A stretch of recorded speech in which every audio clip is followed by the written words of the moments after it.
unfortunately, you cannot think your way out of panic because you are freaking out when it's happening. When you're really having a panic attack. Now, remember I said earlier, if it's worry and you figure out it's true, it's real, this is a problem, then are we afraid? Or are we gonna panic, right? Again, it comes back to time, right? If I'm afraid, I can maybe fix the things I gotta fix to resolve the issue. I can have a plan, I can learn things, I can strategize, I can whatever. But if time is a challenge and there's not enough time left for me to accomplish the thing, then that's where panic sets into play. And so again, having your time managed will prevent a lot of the panic concerns. The other piece of this is if you feel like there's something is such a big deal that it may change your life. And that's true, right? There is some, especially for these teenagers, man, they are going through some huge transitions during this time.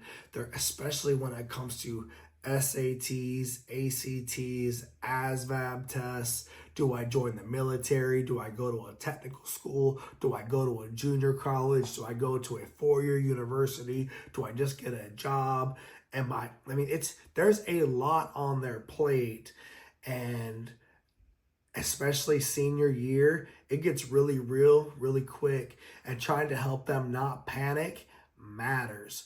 How do I do that? How can we do that? It's helping them talk through what are their options, what are their opportunities, what makes the most sense, and how can they continue to grow, because life doesn't end just because you're graduating high school.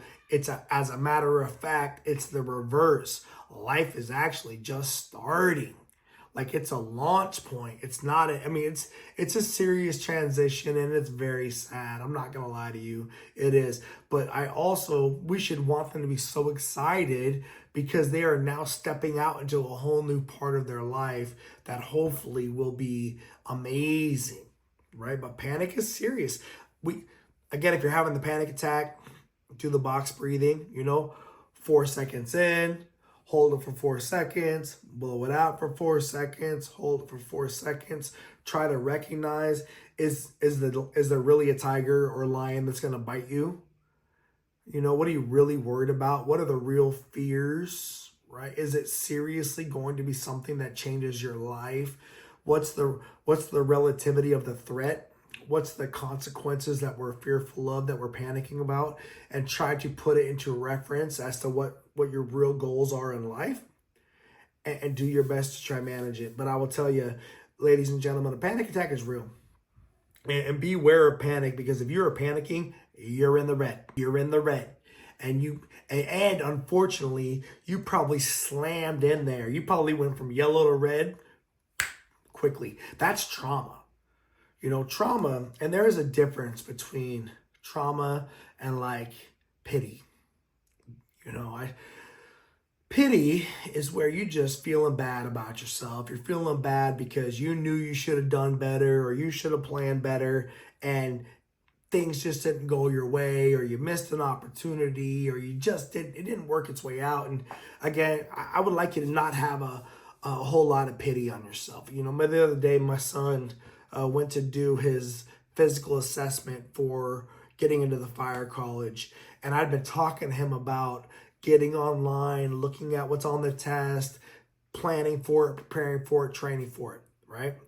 And then what we did was we booked him an opportunity to go do a practice test, right? And he went to go do it, and they put you in this weighted vest, and they put you up on this Stairmaster, and you've got to do it at a certain speed for a certain amount of time without touching any of the bars.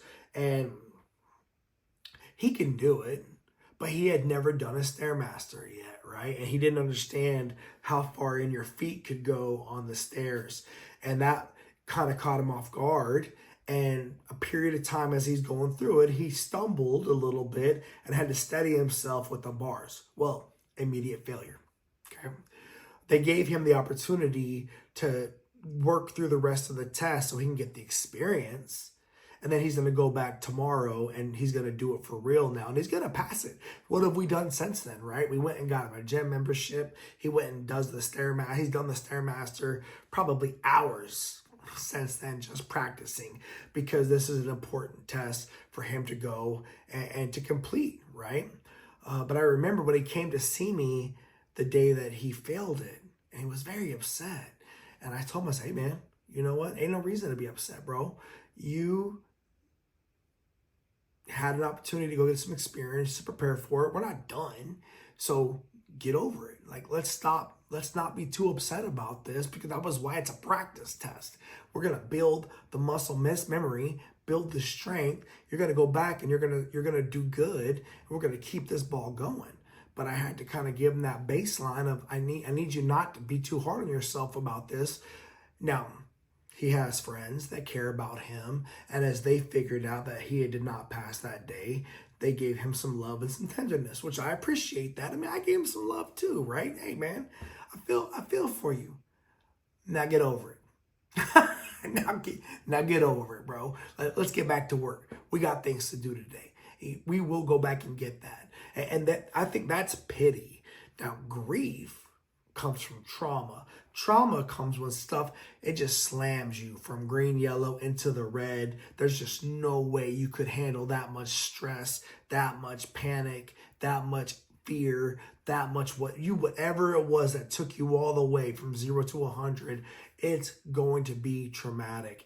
And that's going to take time for you to handle grief, because grief comes from trauma. And there's just no timeline for that. And as leaders and as parents and as people that work with other people, and that care about other people and that are empathetic with other people, we have got to be understanding of people and their trauma and their grief. And what I tell people about grief is that it comes in waves. You can't just say it's over. Some people are really good at compartmentalizing it, and some people are good at handling it. We're all different, so don't judge yourself against other people, but just remember that there is a significant difference between pity and grief, right?